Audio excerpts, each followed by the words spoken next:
Last year, Jacob Gamble was involved with the Charleston March for Our Lives campaign, and now he's the chair of Beto O'Rourke's student campaign here in South Carolina. I sat down exclusively with Jacob for a special edition of Quintin's Close-Ups. And be sure to download the free Quintin's Close-Ups app in your Apple or Google Play stores. And of course, subscribe to my YouTube channel. Jacob Gamble, it's so good to see you again. Good to see you. Thank you for having me on. Yes, sir. Oh, anytime. I know you sent me an email and I didn't even see it until after the fact, and I apologize for that. Sorry. But I know that you sent me an email. You basically said, hey, I'm reaching out to see if you want to be interested in interviewing me sometime soon. You interviewed me for the first time last August before I went off to college to talk about the March for Our Lives. Right. And I know you have a popular blog, Jacob Fitzgerald's. If you could write a blog right now about what's going on in your life, what would that title be right now? The title would probably be something like chaotic success. You know, I've been a good. I definitely had more success this past year getting into politics, but it's been very, very chaotic. You know, very, very fast paced. But I enjoyed it a lot. So you enjoyed it a lot. How did you? Well, tell me this. What is your secret to dealing with that chaotic success? Putting it all in perspective. You know, when I look back at what I was doing 2 years ago, writing a blog, I'm looking at now how far I've come. I think putting that in perspective, whenever I'm stressed out or whenever I'm having a rough day, think about that and it keeps me going. Keeps you going. I know something else that is really keeping you going is this. You told me this also too. You were recently hired by the Beto O'Rourke campaign as the chair of the student campaign in South Carolina, which makes you the youngest statewide campaign chair in United States history. That's true. Where are you emotionally with that? I'm kind of like reconciled it now, but I mean, it's crazy, you know. I mean, I'm very, very grateful to their team for letting me on. Definitely excited to get to work in the state, but I'm gonna.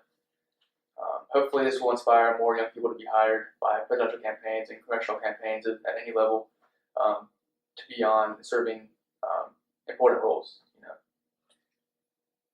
How important is your role right now when you think of Beto O'Rourke, when you think of 2020 and the 24 Democrats that are running for president? Right. I mean, this state by itself is huge.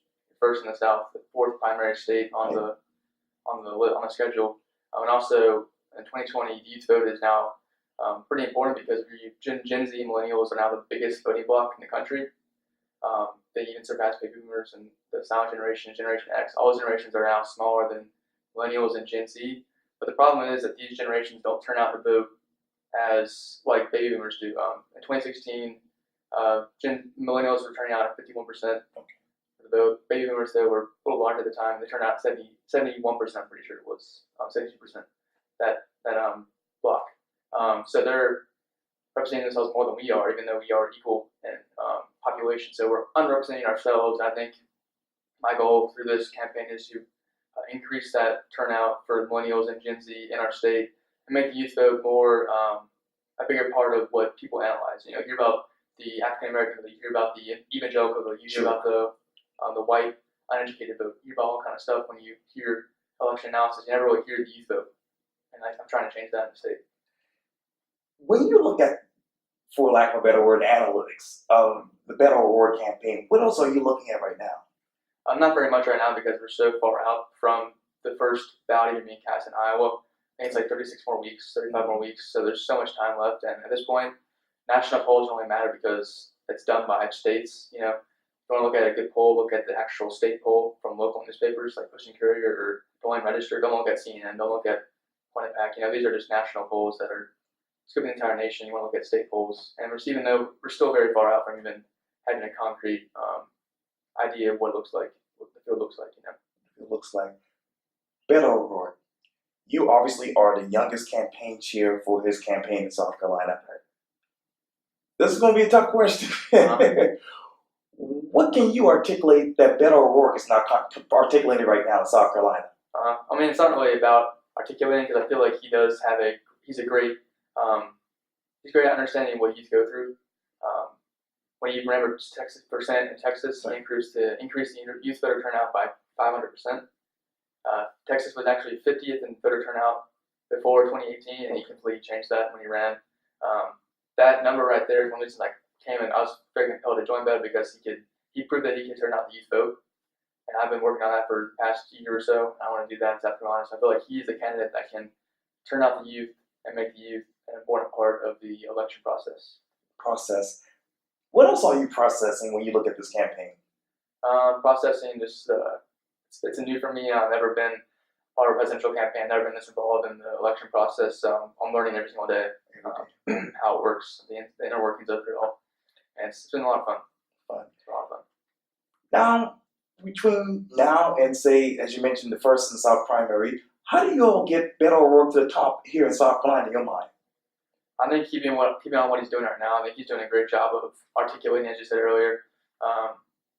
There's issues that he can connect with on a personal level much more than other candidates. He's held 150 town halls already, actually 157 town halls as of Tuesday night, more than any other candidate has so far. He's been to South Carolina twice already. He's gone to tons of different communities, bringing that message of unity, bringing the message of being a progressive in the 21st century, facing the problems of this century with solutions that will match it, not going backwards as the current administration is trying to do, go backwards, looking forward. And I think that message will resonate. You talk about solutions. What are your solutions to the issues right now facing the youth, particularly in South Carolina, as far as Democrats? I mean, the problems we're facing in the state is obviously education. We're 50th in education in the country, and I feel like that is making it an uneven playing field between communities that are poor, like out in Bamberg, Denmark, and communities like in Mount Pleasant where you have great schooling. But the entire state is 50th in education, and that's ridiculous. It's setting us up for failure, and I feel like that is something that we are the victims of because we are products of the school system, and I feel like that is that's one of the problems facing us as youth. And then also gun violence is facing communities of color and youth communities greatly. School shootings, that's facing us, that's facing the youth directly. I feel like that is those problems that we need to face. The Honorable Jacob Gamble, thank you so much for your time. I really, really appreciate this. Thank you. Thank you. Yeah.